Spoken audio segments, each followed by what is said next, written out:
First of all, let me explain something very basic here. So, in this circle, let's consider the fact that we have a lot of businesses here. These are businesses throughout the world.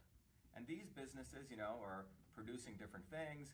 And let's assume these are typically manufacturing businesses. They take resources, raw materials, they process stuff, and out comes products from these businesses, which typically go to the consumer. A lot of consumers here. This is, you and me over here. And we buy these products and we pay this company some dollar amount. Now, many of these companies, because of the manufacturing process, do put out carbon and CO2 into the environment. Let's call that broadly, pollution, okay? Pollution in the term of CO2, all right? So these are these greenhouse gases that they emit into the atmosphere.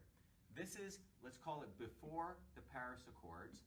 This is what's taking place. Again, businesses take resources, they create products, we buy them, and we pay some fee for them, and these businesses have been polluting. Now, has anything changed post the Paris Accords? And let's use the date 2030, as this is supposed to be an important date per the Paris Accords. So what happens here? Here again, I'm going to draw the same circle. We have the businesses, and let's put the year now 2030. And what occurs in 2030? These businesses still exist, let's say. Again, these are the businesses. And they are creating products, as I mentioned before, to us as consumers. Same situation. This is, again, you and me. And these consumers pay some fee for these products. And guess what? They're still polluting. And I'll give you some numbers on this. In fact, they're polluting a lot more, as we'll see.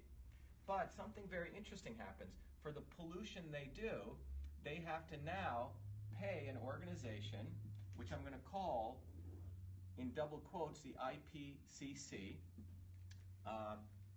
And this group is composed of people like Al Gore, people like the Bushes, many people from the commodities market, and essentially a global elite in here, quote-unquote scientists. A dollar goes here, dollars go in, and these people deliver these people something called carbon credits. And what this allows these companies to do now is to pollute, but in order to pollute, they have to pay this organization a fee, and this organization issues carbon credits. In fact, it gets even more interesting. These carbon credits, if you look at the commodities market, the global commodities market, these carbon credits are bought and sold here on this commodities market to people. And this generates the ability for this group to generate trillions, not billions, let me explain, trillions of dollars in new source of wealth.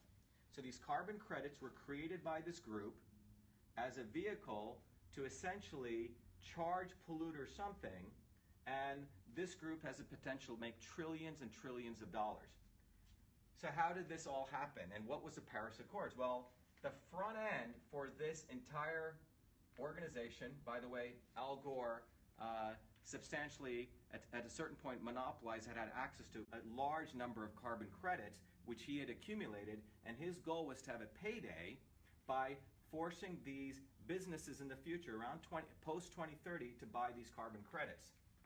And if you actually look at this, the IPCC's PR, I call it their PR machine, was what we call the Paris Accords. The Paris Accords was really their PR engine to get this out as though everyone needed to get on board. And what the U.S., if you look at the United States here, put the flag here, the U.S. Was being forced by the IPCC. By the way, this included establishment Democrats and establishment Republicans, who were essentially telling the U.S. government that it needed to create what we call a green fund. And this green fund, and I'll explain what this was really about, the U.S. was going to have to put $100 billion into this green fund. And what was this $100 billion for? Well, remember, the countries who are polluting really didn't want to be part of this. They didn't really want to be part of the Paris Accords. Why? Because they have to pay fees to the IPCC. So how do you get them to be part of this. So if I do this over here, what I call the influencers of these countries, influencers of countries. So for example, if you take India, China, and you go down the list of what they call about 190 plus countries, remember all these people have influencers, so-called advisors. This $100 billion number was going to be funneled through different NGOs to essentially pay off, and in fact people had already gotten agreements that if they joined the Paris Accords, that they're going to get dollars funneled to them.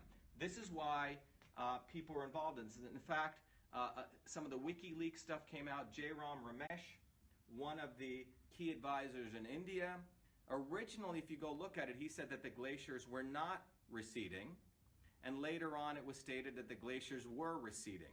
And in a recent email in WikiLeaks, he was actually thanking John Podesta for making all of this occur. So you have to really start thinking about what took place. But fundamentally, Trump wanted to exit this because I think Trump realized what was really going on. And what was really going on is this. The mafia of the IPCC was using the United States instrument, our Congress, our tax dollars, to funnel about $100 billion here, so we would pay off these people to join the Paris Accords.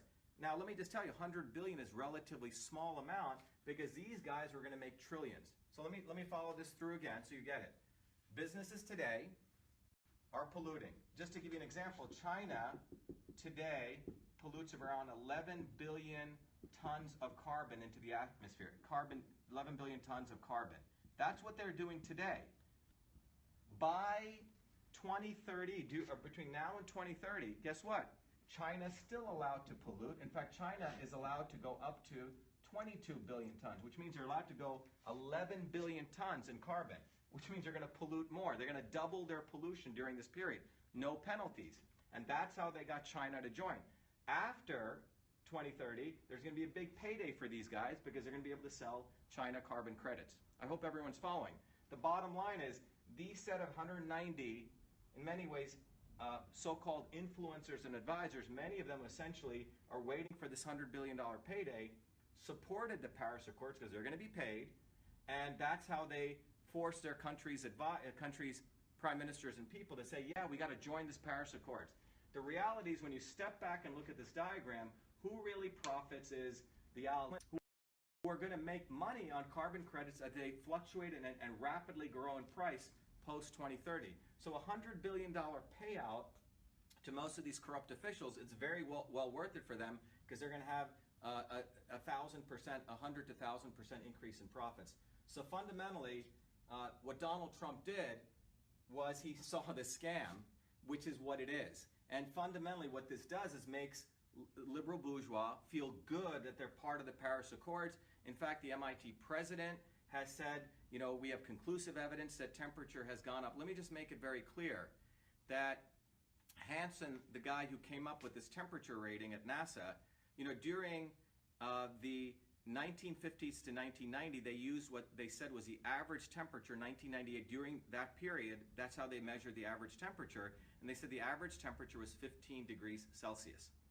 And they predicted in around 1988 that temperature was going to go up. So again, in 1988, papers are starting to come out saying the average temperature measured between 1950 to 1980 is 15 degrees, and they're saying, temperature is going to rise on the planet Earth. Well, what happens? By 1995, 1996, they find out the temperature actually, in fact, gone down a little bit. It was not going up. And somehow, mysteriously, around 2002, Hansen says, yes, the temperature has gone up.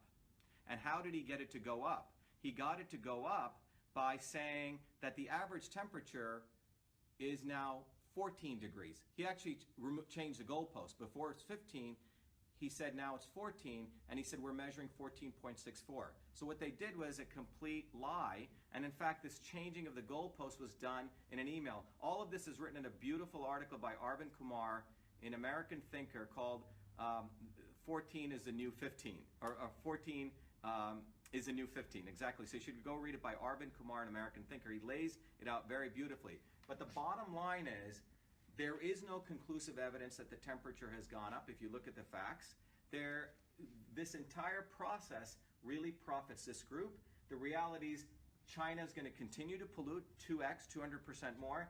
India also gets to pollute from 2 billion to 4 billion. In fact, we're going to drop our carbon emissions from 5 billion to 4 billion. So this entire process is really a big racket. So all of us, when I go back to this as a consumer, guess what? In the future, we're actually going to pay more for products. Businesses are going to be charged more. So businesses are paying taxes. Each consumer's product is going to go up. These guys up here are the ones who are going to make money. So extremely good that Donald Trump pulled out of this. This was a patriotic thing to do, and we need to start really exposing the mainstream media and the elite academics who are all actually behind this. Thank you.